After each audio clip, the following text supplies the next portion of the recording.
أعوذ بالله من الشيطان الرجيم.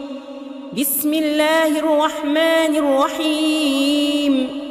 ومن يقنت منكن لله ورسوله وتعمل صالحا نؤتها أجرها مرتين وأعتدنا لها رزقا كريما. يا نساء النبي لستن كأحد من النساء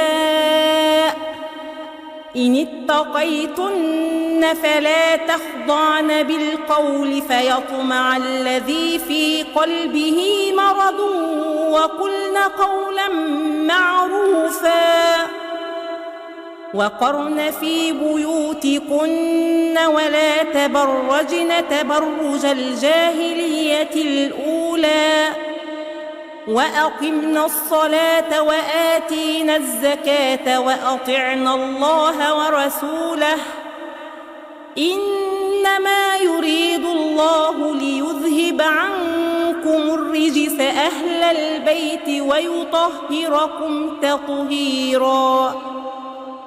واذكرن ما يتلى في بيوتكن من آيات الله والحكمة إن الله كان لطيفا خبيرا.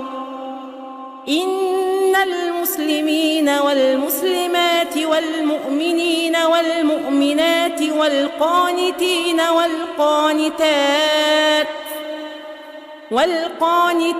والقانتات والصادقين والصادقات والصابرين والصابرات والخاشعين والخاشعات والمتصدقين والمتصدقات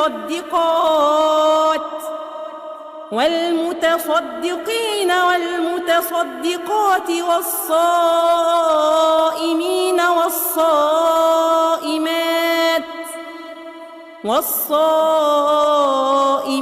والصائمات